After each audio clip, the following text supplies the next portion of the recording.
জিবরাইল ডেকে বলে, হুজুর আর আগানো সম্ভব না, যদি আগাই খোদার নূরের তাজাল্লিতে জ্বলে যাব। একদিন আল্লাহর নবী ডাক দিয়ে বলেন, ভাই জিবরাইল, আল্লাহ কি কোনোদিন দেখেছেন? বলে, হুজুর অসম্ভব। জিবরাইল, আল্লাহ থেকে আপনার দূরত্ব কত দূর থেকে ওহী নিয়ে আসেন? জিবরাইল বলল, হুজুর 70,000 নূরের পর্দা আল্লাহ থেকে আমার দূরত্ব, একটা পর্দা থেকে আরেকটা পর্দার দূরত্ব 70,000 বছরের রাস্তা। একবার আওয়াজ তুলে বলা যাবে কি আল্লাহু আকবার? হুজুর আমি ওহী নিয়ে আসছি আপনার কাছে, আল্লাহ জানাই দিয়েছে হাবিবরে বলে দিবেন পৃথিবীর উৎকৃষ্ট জায়গার নাম মসজিদ আর নিকৃষ্ট জায়গার নাম হলো বাজার। জিবরাইল আমিন ওইখানে স্টপ হয়ে গেলেন, নবীজি রওনা দিলেন। আল্লাহর হাবিব বলতেছেন, খাদিমুর রাসূল হযরত আনাস রাদিয়াল্লাহু আনহু 10 বছর নবীর কদমের খেদমত করেছেন।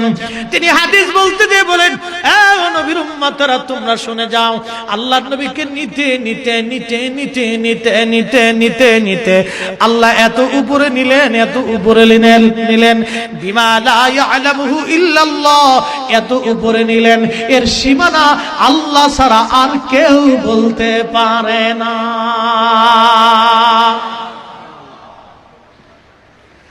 এরপরে নবী বলেন, সুম্মা যা সিদরাতুল মুনতাহা, আল্লাহ তার হাবিবকে সিদরাতুল মুনতাহার উপকণ্ঠে আনলেন।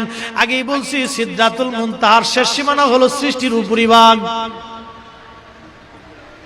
এই সিদরাতুল মুনতাহার উপকণ্ঠে আনার পরে আল্লাহ নবী বললেন, সুম্মা দানাল জাব্বারু রাব্বুল ইজ্জাতি ফাতাদাল্লা ফাকানা কাবা মিনহু কাউসাইনি আও আদনা। আমার রব আমার সামনাসামনি আসলেন, কাছাকাছি আসলেন, আমার আল্লাহ আমার কাছাকাছি আসলেন, আমার আল্লাহ আমার কাছাকাছি আসলেন।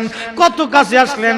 একটা ধনুক পরিমাণ মাঝখানে ফাঁকা ছিল, একটা ধনুক পরিমাণ মাঝখানে ফাঁকা ছিল।